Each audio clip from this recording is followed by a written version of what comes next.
안녕하십니까. 반갑습니다. 이번 시간에는 사회복지사 1급 시험 핵심 요약정리 사회복지 정책론 제10강 고용보험에 대해서 살펴보도록 하겠습니다. 앞 시간에도 잠시 얘기했지만 정책론에서 고용보험은요 한 0.5문항도 안 나옵니다. 그래서 이 부분은 적어도 정책론이라고 하면 포기해도 되는 그러한 부분이라고 감히 얘기하고 싶습니다. 여러분들 시간이 지금 얼마 남지 않았습니다. 고용보험 이렇게 충분히 다른 영역들을 공부하신 분은 고용보험까지 난 공부하고 싶어, 공부하십시오. 그러나 나 아직 시간이 너무 부족해요 교수님. 고용보험 제가 찍기는 찍지만 여러분들 보지 않으셔도 됩니다. 아니면 정말로 한 2배속으로 놓고 그냥 훅 훑어보고 그냥 끝내셔도 좋을 것 같습니다.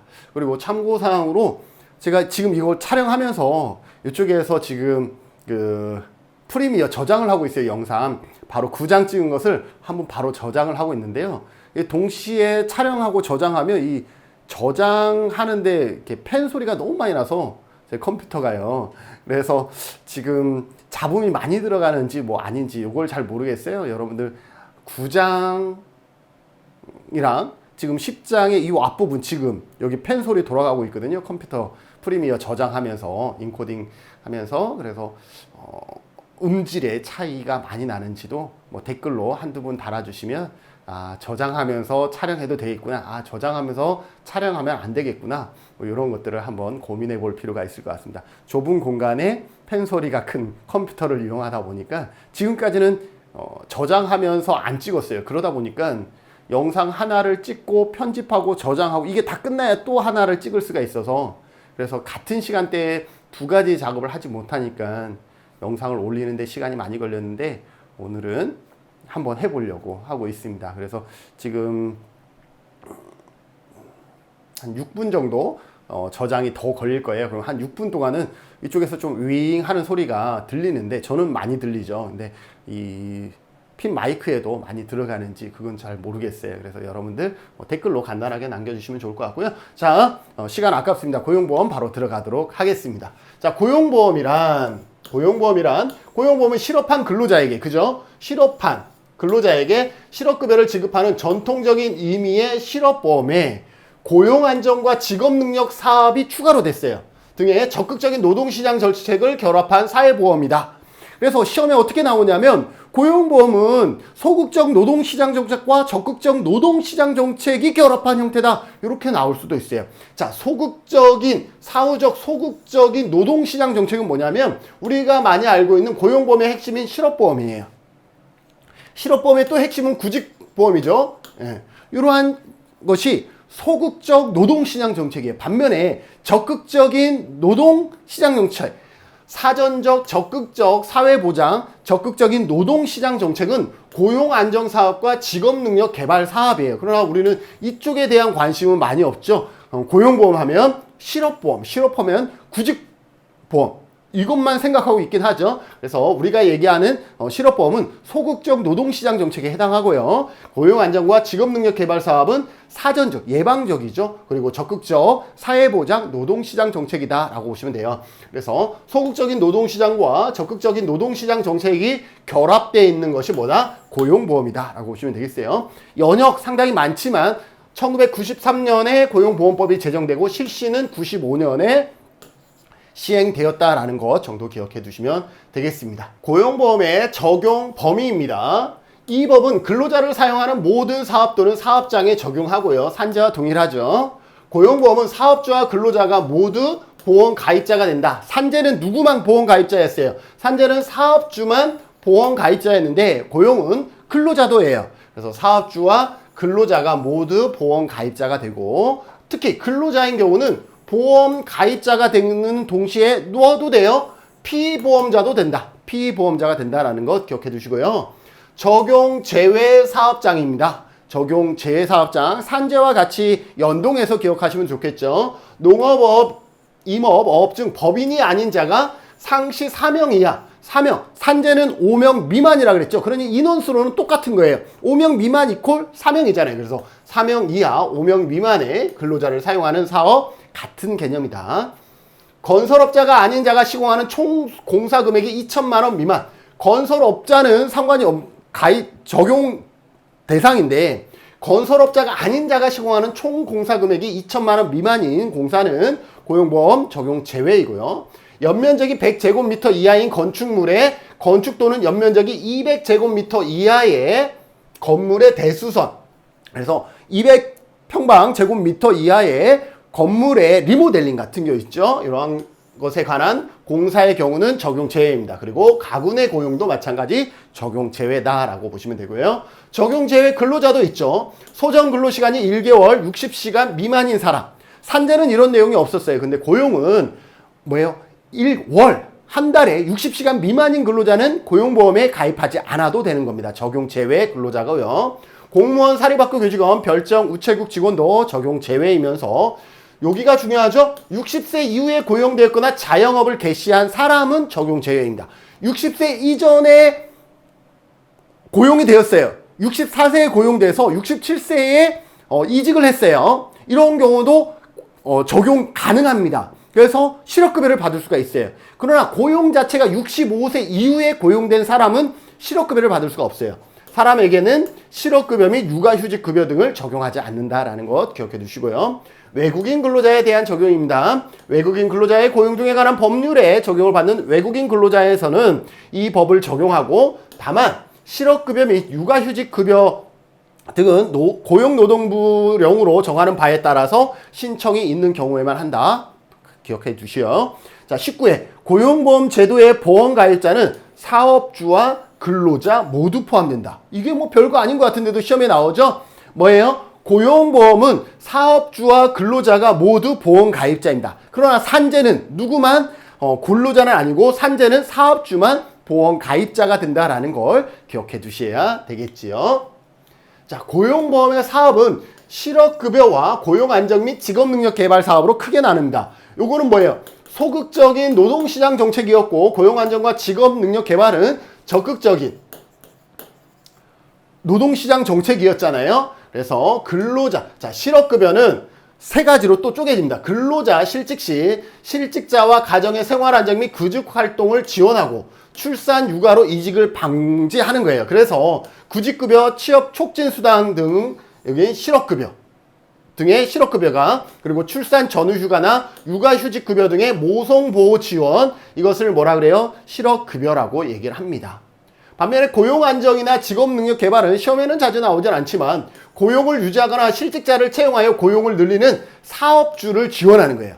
무슨 말인지 아시겠죠? 그래서 근로자 고용안정 및 취약계층 고용 촉진을 지원하고, 고용 유지 지원, 고용 창출 지원, 고용 촉진 지원, 직장 어린이집 지원, 고용 직업 정보의 제공 및 지원 기반을 구축합니다. 더불어서 사업주가 노동자 등을 대상으로 직업 훈련을 실시하거나 노동자가 자기 개발을 위해 훈련받는 경우, 여러분들 고용보험에 가입돼 있는데 나 사회복지사 1급 따고 싶어. 그러면 이 1급도 뭐예요? 고용안정 직업능력 개발 과정으로 교육하는 기관들이 있죠. 그죠? 그러한 경우는 사업주 노동자에게 일정 비용을 지원하게 됩니다.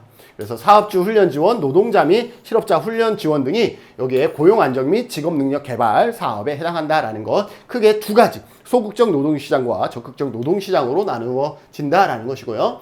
자, 실업급여, 구직급여. 실업급여 중에 구직급여예요. 구직급여는 실업급여의 하나인 거예요.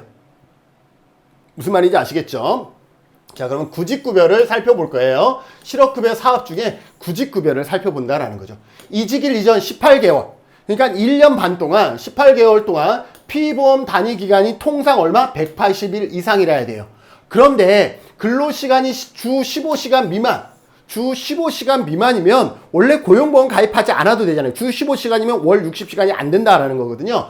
초단기 노동자의 경우에는 18개월 동안 180일이 아니라 24개월 동안 180일 이상으로 완화한다라는 거죠. 왜? 이분들은 초단기 노동자이기 때문에 18개월 동안 180일 이상 일하면 적용이 안 될 확률이 높잖아요. 그래서 18개월이 아니라 24개월 동안 180일 이상으로 완화한다라는 거예요. 초단기 노동자의 경우는.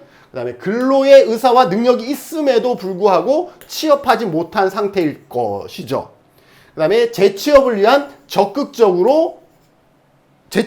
노력을 적극적으로 할 것. 그리고 이직 사유가 비자발적인 것. 그래서 내가 원해서 퇴사한 경우는 여기에 해당되지 않는다라는 것이죠.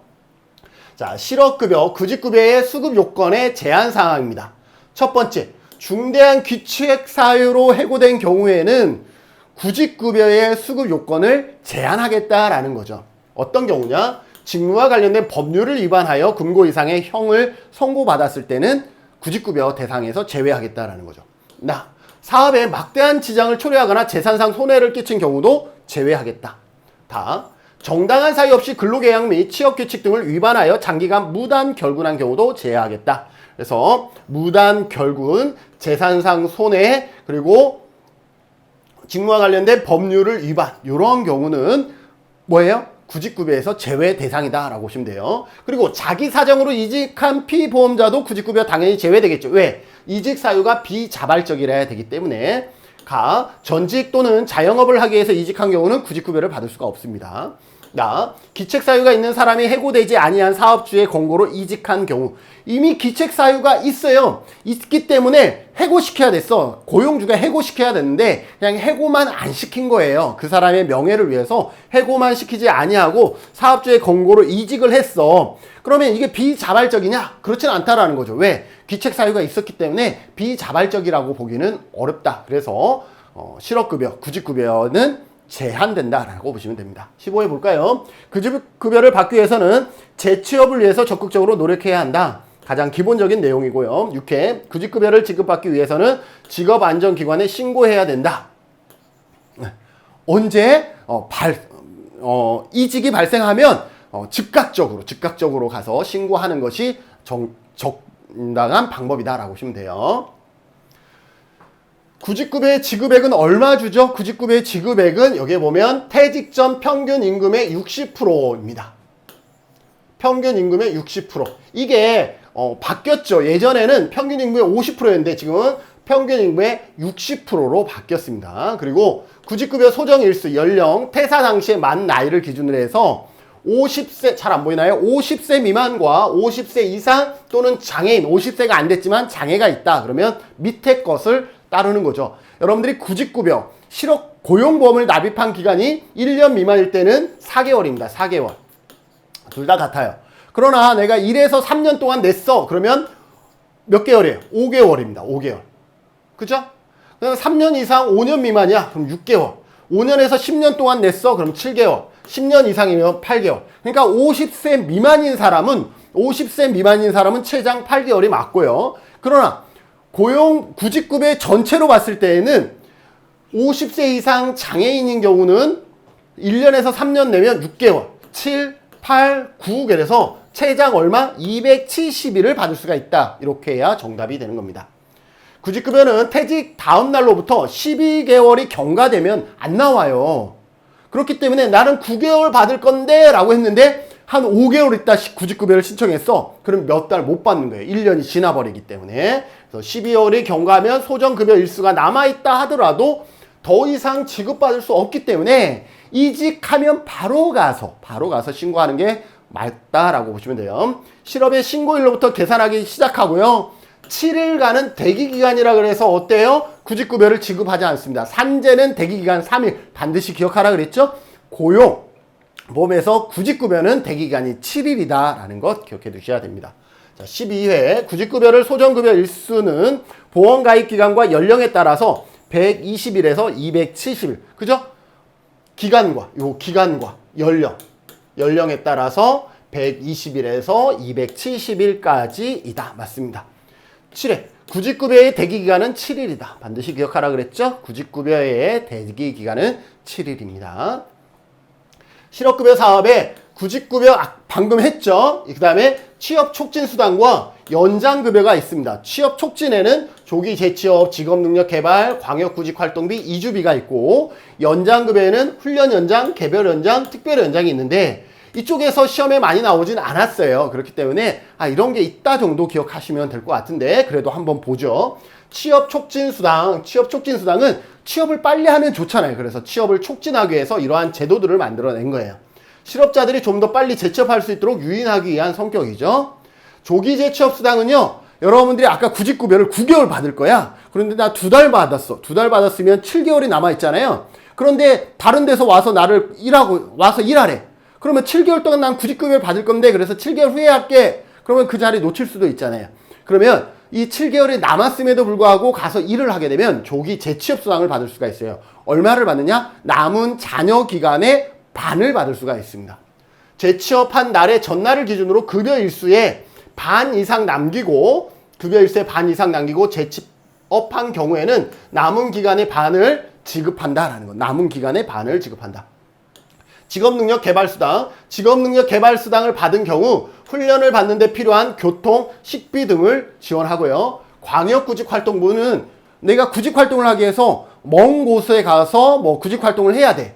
직업안전기관에 소개하는 먼 지방에 출장하여 직장을 구할 경우에 숙박비와 교통비에 준하는 금액을 지급하고요. 이주비는 이번에는 아예 이사를 가야 되는 상황이죠. 취업하거나 직업안전기관의 장이 지시한 직업능력개발훈련을 받기 위해서 이사해야 하는 경우는 이사 비용으로 지급하는 수당.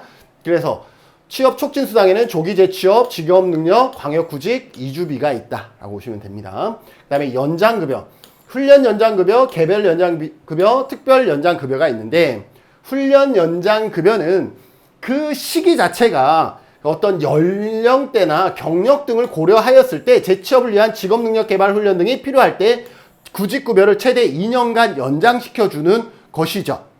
예를 들어서 이 직종의 경우 또 이 연령대의 경우는 구직활동을 하기 위해서 좀 더 훈련이 필요해 라고 하면 훈련 연장급여를 줄 수가 있고, 개별 연장급여는 상황적으로 또 대상적으로 그렇지 않은데 이분이 너무 환경이 열악하니까 어떻게 돼요? 취업이 특별히 곤란하여 생활이 어려운 개별 수급자에게는 개별 연장급여를 주는 거예요.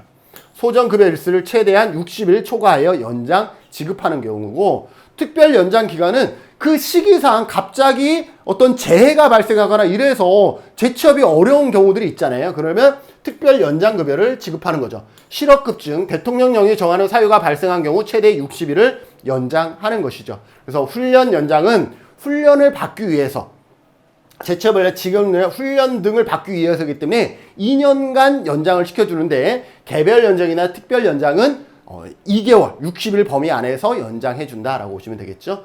상병급여는 실업을 신고한 이후 질병, 부상 또는 출산으로, 이것도 기억해 주세요. 이 정도는. 상병급여는, 자, 내가 구직급여를 신청했어요. 자, 그러면 적극적인 구직활동을 해야 되는데 내가 갑자기 아파버렸어. 내가 출산을 해야 돼. 그러면 적극적인 구직활동 할 수 있나요, 없나요? 없죠. 그러면 구직급여 받을 수 있어요, 없어요? 없어요. 왜? 적극적인 구직활동을 해야 되거든요. 여러분들 가서 사업장에 가서 구직활동을 했다라는 도장도 받고 이래야 되는데 그걸 할 수가 없잖아요. 왜? 병원에 입원했으니까. 왜? 출산을 했기 때문에. 자, 그러면 실업을 신고한 이후에 질병, 부상 또는 출산으로 인해서 취업이 불가능할 때 구직활동을 할 수 없어. 구직활동을 해야 되는데 그러면 이분은 구직급여를 받을 수가 없잖아요. 이럴 때 그럼에도 불구하고 이런 원인이 있었기 때문에 구직급여를 받을 수 없으므로 대신 상병급여를 지급해 주는 거예요. 금액은 구직급여와 동일합니다. 그래서 상병급여를 지급해 주는 것을 의미한다. 이해해 볼까요? 고용보험 제도의 실업급여에는 구직급여, 취업촉진수당, 연장급여 등이 있다. 실업급여에는 구직급여, 취업촉진수당, 연장수당 등이 있다. 이렇게 얘기할 수가 있는 것이죠. 그 다음에 모성보호급여로 육아휴직과 출산 전후 휴가가 있죠. 육아휴직은 근로자가 만 8세 이하 또는 초등학교 2학년 이하의 자녀를 양육하기 위해서 사용하는 휴직이다 라고 보시면 돼요. 2000년부터요, 부부가 동시에 육아휴직도 신청이 가능합니다. 이런 것들은 시험에 낼 수가 있죠. 그러니까 자녀 한 명당 엄마와 아빠가 각각 1년을 신청할 수가 있는 거예요. 그러면 엄마도 1년, 아빠도 1년을 같은 해에 신청이 가능한 거예요, 이제는. 육아휴직 기간이 1년 이내이고요. 지급 대상은 사업주로부터 30일 이상 받아야 돼요. 30일 이상 육아휴직을 부여받아야 되고, 근로기간이 6개월 미만인 경우에는 근로자는 사업주가 육아휴직을 거부할 수가 있다는 것도 기억하시고, 육아휴직 개시일 이전에 피보험 단위 기간, 재직하면서 임금을 받은 기간이 모두 합해서 180일 이상이 되어져야 합니다. 지급액은 육아휴직 시작일로부터 3개월까지는 통상임금의 80%. 평균임금이 아니지 통상임금이죠. 평균임금은 임금 총액이라 그러면 통상임금은 약식으로 뭐예요? 기본급이라고 우리가 얘기합시다. 뭐 상여금이나 이런 거 뺀 기본급의 80%다라고 보시면 되고 4개월부터는 얼마? 100분의 50을 지급받습니다. 그리고 이걸 다 받느냐? 그렇지 않아요. 육아휴직급여 중 일부 100분의 25는 직장 복귀한 후에 6개월 후에 총액으로 합산하여 일시불로 지급받는다라는 것도 기억해 두시고요. 자, 육아기 근로시간 단축급여가 있어요. 육아휴직을 받아야 되는 대상인데 나는 육아휴직보다는 단축근로를 하겠어 라고 하면 1년 이내의 기간으로 이를 사용할 수가 있고요. 단축 후 근로시간은 주당 15시간 이상 30시간 미만이라 해야 되는 거예요. 그래서 15시간 이상 30시간 미만을 30시간을 넘지 않아야만이 육아기 근로시간 단축에 해당한다라고 보시면 돼요. 육아휴직 급여의 육아휴직 대상자는 남녀 근로자 모두에 해당한다라는 것. 남자뿐만 아니라 여자 근로자도 가능하고 동시에도 육아휴직 신청이 가능하다라는 것 기억해 두시면 되겠습니다. 자, 그 다음에 출산 전후 휴가예요. 임신 중에 여성에 대해서 출산 전과 출산 후를 통하여 합해서 90일, 다태아 경우는 120일 동안 출산 전후 휴가를 신청할 수가 있습니다. 근데 반드시 뭐예요? 출산 후에 45일 이상. 그래도 출산 이후가 더 중요하다라고 보는 거죠. 그래서 출산 이후에 무조건 45일 이상 되어져야 됩니다. 그래서 출산 전에 하루도 안 쓰고 출산 후에 90일을 다 써도 된다라는 거죠. 그러나 출산 전에 90일을 다 쓸 수는 없다라는 거죠. 다태아인 경우는 적어도 60일, 절반 이상은 출산 후에 써야 된다라고 보시면 됩니다. 출산한 여성 근로자의 근로 의무를 면제하고 임금 상실 없이 휴식을 보장받도록 하는 것이죠. 여기에 보면 시험에 요게 가끔 나와요. 우선 지원 대상 기업의 경우는 90일. 우선 지원 대상 기업이라는 것은 중소기업이라고 보시면 돼요. 열악한 환경의 기업자들은요, 3개월이잖아. 90일이라는 게 3개월이잖아요. 3개월 전체를 공단에서 지급해줘요, 임금을.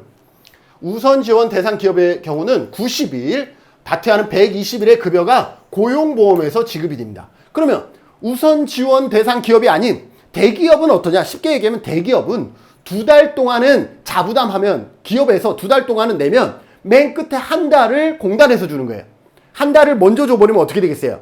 너 한 달만 출산휴가 받아 이렇게 돼버리죠. 그래서 2달을 자부담했을 경우에 셋째 달을 공단에서 부담해 주는 방식입니다. 대규모 기업의 경우는 최초 60일 사업주가 부담하고요. 60일은 사업주가 부담하고 그 이후 30일은 공단에서 보험급여에서 지급한다. 이렇게 설명할 수가 있는 것이죠. 지급 대상은 출산 전후 휴가를 시작한 날 이후 1개월부터 휴가가 끝난 날 이후 12개월 이내에 1개월 후부터 12개월 이내에 신청하시면 되고요. 출산 전후 휴가가 끝난 날 이전에 고용보험, 피보험 단위 기간 통산해서 180일. 출산 전후 휴가가 끝난 날 이전에 피보험 단위기간 통상하여 180 이상이면 가능하다라는 것 기억해 두시면 되겠습니다. 자, 보험료는 실업급여 보험료와 고용안정 및 직업능력 개발 보험비가 나누어집니다. 그래서 고용보험은 50%는 아니에요. 예를 들어서 여기에 보면 실업급여는 반반 부담이 맞는데 고용안정 및 직업능력 개발 사업은요, 누구만 내요? 사업주만 냅니다. 이렇게 사업주만 냅니다. 근로자는 안 내요. 그래서 완전히 반반은 아니에요. 그래서 고용보험의 전체로 봤을 때는 고용보험의 실업급여는 반반이다. 이렇게 설명해야 된다라고 보시면 됩니다. 실업급여 보험료는 사업주와 근로자가 각각 50%씩 부담한다라는 것. 고용안정과 직업능력 개발 사업의 보험료는 누가 다 낸다? 네, 사업주가 전액 부담한다라는 것도 여러분들 기억해 두셔야 되겠습니다. 실업급여가 1.3%로 된 것은 이건 아니네요. 네, 생략하고요. 자, 운영체계는 고용보험은 고용노동부 장관이 관장한다라는 거 다 아시죠? 고용노동부 장관. 구체적인 업무는 고용노동부 고용센터와 근로복지공단, 국민건강공단이 나누어서 합니다. 건강보험이 뭐예요? 통합 징수한다 그랬죠? 보험료 고지 및 수납, 체납 관리를 하게 됩니다. 고용노동부 고용센터는 실업급여를 지급하고 모성보호 관리 업무, 직업능력 개발, 각종 지원을 하게 됩니다. 근로복지공단은 고용보험 가입, 보험료 징수, 보험사에 당담 피보험자 관리 업무를 하게 됩니다. 그래서 여기에서 가끔 요게 나왔었어요. 근로복지공단의 업무. 그래서 고용보험 가입, 피보험자 관리 업무, 뭐 보험료 징수, 보험 요 정도는 한번 기억해 보셔도 될 것 같습니다. 자, 자영업자 끝입니다. 자영업자가 시험에 그래도 왕왕 나옵니다. 자영업자도 고용보험을 받을 수 있나요, 없나요? 고용보험 대상이 되죠. 자영업자도 고용보험 가입이 가능하고 또 구직급여 대상도 됩니다. 자, 자영업자는 피보험자의 실업급여의 종류는 구직급여와 취업촉진수당이 있다. 여기에서 제외되는 게 있어요. 그게 뭐냐면 조기 재취업수당과 연장수당. 다만 연장급여와 조기 재취업수당은 제외된다. 이거 반드시 기억하세요. 자영업자의 경우는 고용보험 대상이 되지만 그 중에서 연장급여와 조기 재취업수당은 제외된다라는 거. 아까 뭐예요? 뭐 개별 연장급여라든지 훈련 연장이라든지 특별 연장이 있었잖아요. 그 연장급여 제외되고 조기 재취업수당 뭐예요?